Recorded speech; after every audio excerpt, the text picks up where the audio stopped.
नमस्कार दोस्तों, स्वागत है आपका आज के मुख्य समाचार में। सबसे पहली बड़ी खबर में आपको बताएंगे, बिहार उपचुनाव के नतीजे आज, राजद का काउंटिंग में गड़बड़ी की आशंका, तेजस्वी दरभंगा और जगदानंद तारापुर में रहेंगे। इसी के साथ दूसरी बड़ी खबर में जिक्र होगा कि आरजेडी की एक से मांग, ईवीएम की मतगणना से पहले पोस्टल बैलेट की हो गिनती।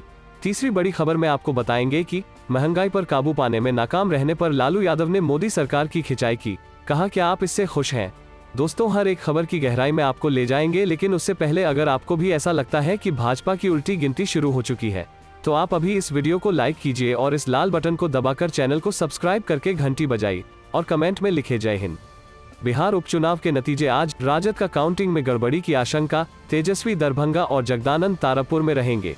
जी हां दोस्तों, बिहार में कुशेश्वर स्थान व तारापुर विधानसभा निर्वाचन क्षेत्रों के उपचुनाव को लेकर हुए मतदान के बाद मंगलवार को मतगणना होगी।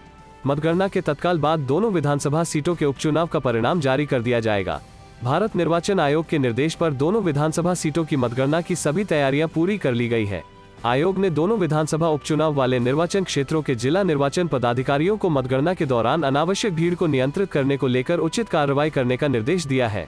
साथ ही आयोग ने कहा है कि मतगणना के सभी चरणों के दौरान कोरोना से बचाव को लेकर सामाजिक दूरी का पालन सहित कोरोना प्रोटोकॉल का पालन सुनिश्चित किया जाए। वहीं राजद ने 2 विधानसभा सीटों के उपचुनाव के मतगणना के लिए कमर कस ली है। नेता प्रतिपक्ष तेजस्वी यादव शाम 5 बजे दरभंगा के लिए रवाना हो गए। वह 2 रात तक दरभंगा में ही कैंप करेंगे। राजद के प्रदेश अध्यक्ष जगदानंद सिंह के नेतृत्व में पूर्व मंत्री श्याम रजक सहित वरिष्ठ नेताओं की एक टीम तारापुर विधानसभा उपचुनाव की मतगणना के लिए मुंगेर में तैनात रहेगी। पार्टी से सोमवार को मिली जानकारी के अनुसार राजद इस बार पूर्ण तैयारी के साथ मतगणना प्रबंधन में लगी है। किन किन संविदा कर्मियों और अधिकारियों को ड्यूटी पर लगाया है, कौन कर्मी और अधिकारी क्या क्या गड़बड़ी कर सकता है, यह सब की जानकारी प्राप्त कर राजद बारीकी से तैयारियों में जुटा है। पार्टी ने कहा कि राजद किसी भी कीमत पर लोकतंत्र का हरण और क्षरण नहीं होने देगा। चलते हैं अगली खबर की तरफ। आरजेडी की एक से मांग, ईवीएम की मतगणना से पहले पोस्टल बैलेट की हो गिनती। जी हां दोस्तों, राष्ट्रीय जनता दल ने चुनाव आयोग को पत्र लिखकर ईवीएम की मतगणना से पहले पोस्टल बैलेट की गिनती करने की मांग की है। आरजेडी सांसद मनोज झा ने सोमवार को चुनाव आयोग को पत्र लिखकर कहा, मैं आपके माध्यम से ये संज्ञान में लाना चाहता हूं कि आचार संहिता नियम 1961 की धारा 54A के तहत डाक द्वारा प्राप्त मतों की गिनती के खंड में स्पष्ट रूप से कहा गया है कि रिटर्निंग ऑफिसर पहले डाक मतों की गिनती सुनिश्चित करे, ईवीएम से पहले डाक मतों की हो गिनती। उन्होंने कहा कि आरजेडी मांग करती है कि तारापुर 78 और कुशेश्वर स्थान 164 सीट पर हुए उपचुनाव की 2 नवंबर को होने वाली मतगणना के लिए रिटर्निंग अधिकारियों को आयोग की ओर से इस संबंध में निर्देश दिया जाए कि ईवीएम के माध्यम से डाले गए मतों की गिनती से पहले डाक मतों की गिनती की जाए। मनोज झा ने आयोग से अनुरोध किया है कि दोनों विधानसभा क्षेत्रों में अधिकारियों को निर्देश दिया जाए कि पोस्टल बैलेट की गिनती उसी हॉल में हो जिसमें ईवीएम की मतगणना की जाएगी। किसी भी परिस्थिति में विसंगतियों से बचा जाए। इससे पहले बिहार चुनाव आयोग ने आरजेडी की शिकायत पर बिहार के कुशेश्वर स्थान उपचुनाव के लिए तैनात बिरौल के डीएसपी दिलीप कुमार झा को चुनावी ड्यूटी से हटा दिया था। इसे लेकर आरजेडी के प्रतिनिधिमंडल ने चुनाव आयोग से शिकायत की थी, जिसके बाद मनोज झा ने आयोग को इस त्वरित कदम के लिए धन्यवाद देते हुए कहा था कि दिलीप झा को 25 बूथ की जिम्मेदारी से मुक्त कर दिया गया है। इससे चुनाव आयोग की ओर से स्वतंत्र व निष्पक्षता का संदेश जाएगा। चलते हैं अगली खबर की तरफ। महंगाई पर काबू पाने में नाकाम रहने पर लालू यादव ने मोदी सरकार की खिंचाई की, कहा क्या आप इससे खुश हैं। जी हां दोस्तों, राष्ट्रीय जनता दल प्रमुख लालू प्रसाद यादव ने सोमवार को आवश्यक वस्तुओं की बढ़ती कीमतों पर लगाम लगाने में विफल रहने के लिए मोदी सरकार पर हमला बोला। लालू प्रसाद यादव ने 235 रुपए और 265 रुपए के एमआरपी के साथ सरसों के तेल की 2 बोतलों की एक तस्वीर ट्विटर पर साझा की और केंद्र सरकार से पूछा, क्या आप इससे खुश हैं। उन्होंने कहा, सरसों के तेल के दाम आसमान छू रहे हैं, आम लोग सब्जियां कैसे पकाएंगे। उन्होंने चेतावनी दी कि ब्लैक फार्म लॉ का असर अगले 2 से 4 वर्षों में देखने को मिलेगा। लालू प्रसाद ने कहा, ईंधन एलपीजी सिलेंडर की कीमतों ने सारे रिकॉर्ड तोड़ दिए हैं। परिवहन लागत अब बढ़ गई है और यह वस्तुओं की कीमतों को भी प्रभावित कर रही है। गरीब और मध्यम वर्ग के परिवार अंग्रेजों की विचारधारा वाली सरकार चुनने के लिए एक उच्च कीमत चुका रहे हैं। चलते हैं अगली खबर की तरफ। पेट्रोल डीजल की बड़ी कीमतों पर नीतीश बोले, इसमें हम लोग क्या कर सकते हैं, यह देश की बात। जी हां दोस्तों, बिहार के मुख्यमंत्री नीतीश कुमार ने सोमवार को पेट्रोल डीजल की लगातार बढ़ती कीमतों को लेकर पल्ला झाड़ते हुए कहा कि इसमें हम लोग क्या कर सकते हैं, यह तो पूरे देश की बात है, यह केवल यहाँ की बात नहीं है। पटना में जनता के दरबार में मुख्यमंत्री कार्यक्रम के बाद पत्रकारों द्वारा पेट्रोल डीजल में लगातार हो रही मूल्य वृद्धि तथा महंगाई को लेकर पूछ गए प्रश्न पर मुख्यमंत्री ने कहा, यह केवल यहाँ की बात नहीं है, पूरे देश की बात है। यहाँ के बारे में कोई बात हो तब न, जो भी पर्व त्योहार है तो वह तो लोग मनाते ही हैं, एक अलग विषय है। सीमित जगह पर कोई बात होती तो बात थी, लेकिन यह तो पूरे देश की बात है। नीतीश ने आगे कहा, रोज अखबार में खबर आती है, कभी रुकता है फिर बढ़ता है, अलग अलग जगह की अलग अलग कीमत है। यह कोई नई बात नहीं है, यह तो पहले से ही हो रही है। कहाँ कितनी कीमत होती राज्य के चलते नहीं है, यह कोई नई चीज नहीं है। इधर उपचुनाव को लेकर मंगलवार को मतगणना के संबंध में पूछे जाने पर नीतीश कुमार ने कहा कि जनता मालिक है, उनको फैसला लेना है, जो भी परिणाम होगा जनता मालिक है, यह काम चुनाव आयोग का है। विपक्षी नेताओं द्वारा लगातार निशाना साधे जाने पर उन्होंने कहा कि हम पर अनाप शनाप बोलने से पब्लिसिटी मिलती है, इसलिए बोलते रहता है, उस पर हम ध्यान नहीं देते, इसका कोई मतलब नहीं निकलता। हम पर अनाप शनाप बोलने पर पब्लिसिटी मिलती है। उल्लेखनीय है कि कुशेश्वर स्थान और तारापुर विधानसभा क्षेत्र में हुए उपचुनाव में मंगलवार को वोटों की गिनती होनी है। चलते हैं अगली खबर की तरफ। अखिलेश यादव का ऐलान, कहा नहीं लड़ूंगा आगामी यूपी विधानसभा चुनाव, पार्टी के प्रचार में दूंगा ध्यान। जी हां दोस्तों, समाजवादी पार्टी के अध्यक्ष अखिलेश यादव ने उत्तर प्रदेश विधानसभा चुनाव न लड़ने का ऐलान किया है। अखिलेश यादव ने कहा है कि वो अगले साल की शुरुआत में उत्तर प्रदेश विधानसभा चुनाव नहीं लड़ेंगे। उन्होंने कहा कि वह इसके बजाय अपनी पार्टी के प्रचार पर ध्यान देंगे। आजमगढ़ से सांसद अखिलेश अपनी पार्टी के प्रचार का चेहरा होंगे। पत्रकारों से बात करते हुए अखिलेश ने कहा कि चुनाव के लिए उनकी पार्टी और राष्ट्रीय लोक दल रालोद के बीच गठबंधन को अंतिम रूप दे दिया गया है।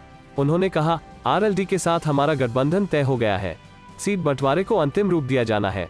उन्होंने कहा कि लोगों ने राज्य में समाजवादी पार्टी की सरकार वापस लाने का मन बना लिया है। अपने चाचा शिवपाल यादव की प्रगतिशील समाजवादी पार्टी लोहिया पीएसपीएल के सपा में गठबंधन में शामिल होने के बारे में बात करते हुए उन्होंने कहा, मुझे इसमें कोई समस्या नहीं है, उन्हें और उनके लोगों को उचित सम्मान दिया जाएगा।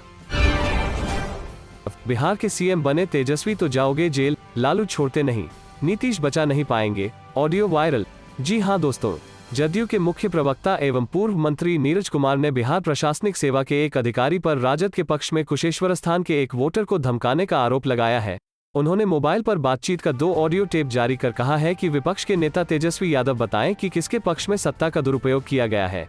नीरज ने अपने ट्वीट में कहा कि राजद को जनता पर भरोसा नहीं है। जदयू के मुख्य प्रवक्ता के मुताबिक ऑडियो की आवाज बिहार प्रशासनिक सेवा के एक अधिकारी की है। वे पहले कुशेश्वर स्थान में बीडीओ थे, अभी गया के उप विकास आयुक्त के कार्यालय में सहायक परियोजना पदाधिकारी हैं। अधिकारी ने कुशेश्वर स्थान विधानसभा क्षेत्र के वोटर रंजन को कहा कि वह अपने गांव के जन वितरण प्रणाली के दुकानदार भागीरथ को जदयू की तरफदारी करने से रोके। उसे बताए कि तेजस्वी यादव की सरकार बनने जा रही है, लालू प्रसाद छोड़ते नहीं हैं, मुख्यमंत्री नीतीश कुमार उसे बचाने नहीं आएंगे, 3 साल की सजा हो जाएगी। अधिकारी के मुताबिक जवेप्र का दुकानदार भागीरथ वोटरों के बीच रुपया बांटता है, जदयू को वोट देने के लिए कहता है। बाद में अधिकारी ने भागीरथ से भी बातचीत की। हालांकि ऑडियो में भागीरथ अधिकारी को ही हरका रहा है। वह कह रहा है कि जदयू उम्मीदवार अमन हजारी हमारा भाई है, आप राजद के लिए वोट मांगिए, हम अमन के लिए वोट मांगेंगे, हमें जवेप्र दुकान की चिंता नहीं है, आप धमकी मत दीजिए। चलते हैं अगली खबर की तरफ। काले कृषि कानूनों का असर दिखेगा 2-4 साल बाद, सरसों के तेल का भाव पूछते हुए बोले लालू यादव। जी हां दोस्तों, आरजेडी अध्यक्ष लालू प्रसाद यादव ने सोमवार को सरसों के तेल का भाव पूछते हुए कृषि कानूनों के विपरीत प्रभावों को लेकर निशाना साधा है। लालू यादव ने ट्वीट करते हुए पूछा कि सरसों के तेल का क्या भाव है, क्या आप इससे खुश हैं? इसके साथ ही उन्होंने लिखा है, रुकिए, 3 काले कृषि कानूनों का विपरीत प्रभाव अभी 2-4 वर्षों बाद और अधिक समझ में आएगा। बता दें, अक्टूबर महीने के आखिरी सप्ताह में तेल की बढ़ती कीमतों पर काबू पाने के लिए केंद्र सरकार ने फिर से राज्यों को कहा है। उपभोक्ता कार्य, खाद्य एवं सार्वजनिक वितरण मंत्रालय ने कीमतों में कमी सुनिश्चित करने के लिए राज्यों को पत्र लिखा है। त्योहारी सीजन के मद्देनजर खाद्य तेल की कीमतों को कम करने के लिए केंद्र द्वारा कड़े कदम उठाए जा रहे हैं। हितधारकों ने भंडारण क्षमता के 2 महीने से अधिक के स्टॉक को न रखने की सलाह दी है। हाल ही खाद्य सचिव ने एनडीटीवी से खास बातचीत में माना कि एडिबल ऑयल की कीमत पिछले साल के मुकाबले इस साल 50% से ज्यादा है। हालांकि उन्होंने कहा था कि पिछले कुछ दिनों में एडिबल ऑयल्स की रिटेल कीमतों में कमी दर्ज की गई है। खाद्य सचिव ने प्याज, टमाटर की कीमतों में बढ़ोतरी के लिए सीजनल कारणों को जिम्मेदार करार दिया है। खाद्य मंत्रालय के ताज़ा आंकड़ों के मुताबिक पिछले 1 साल में सबसे ज्यादा महंगा सरसों का तेल हुआ है।